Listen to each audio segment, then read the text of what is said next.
Chris and I were able to keep our eyes on our radar and see how fast this thing was moving. Currently, if you were able to see that live view there across Citi Field, we are getting a little bit of a break. So you'll see right about here is where we do see a lull of that shower activity holding off. But again, we do have what's coming right behind it, heading over into, again, not just the Queens area, the Brooklyn area as well.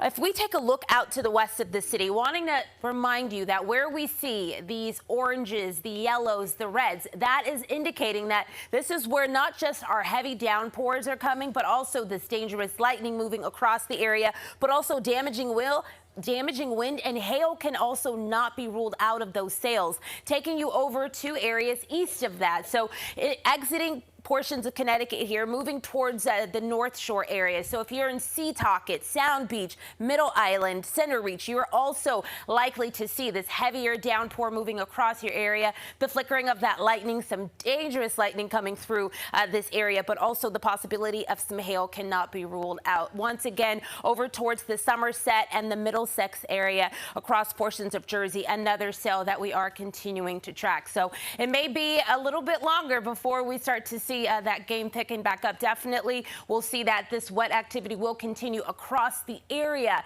carrying into our evening hours. Otherwise, temperatures tonight in the 60s. We do have a front that will push through. It'll take with it all of this wet weather, the humidity, but also the heat. By tomorrow, we'll be waking up to not just bright conditions, dry conditions, and also that humidity lowering itself down. Temperatures will be right back down into the 70s as well as the 80s. Tuesday, not looking too bad. It'll be a very similar situation to what we get tomorrow. So lots of sunshine, low humidity, high pressure still sitting over us, and it does continue with that northerly wind pushing in. So a lot easier here on our dew points. By Tuesday, dew points will be back and down, very dry. We are talking into the 20s as well as the 30s. As for today, we're in the 70s, so a big switch up there. Moving over into Wednesday, we will stay slightly dry out there, slightly humid. We will remain dry, but also we do have a chance for staying bright. High pressure still in place.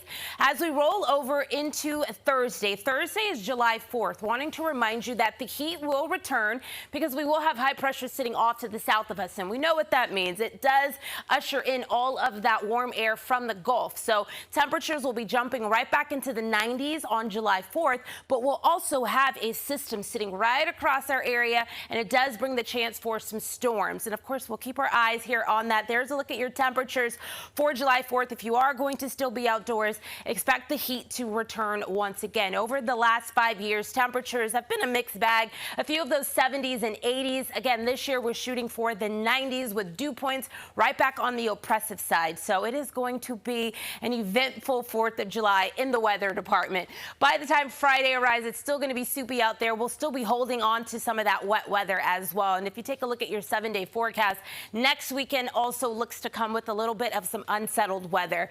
The better half of our work week is going to be Monday through Wednesday. By the time Thursday arrives and the stretching through at least the first half of that weekend, wet weather with temperatures in the 80s and 90s. Okay.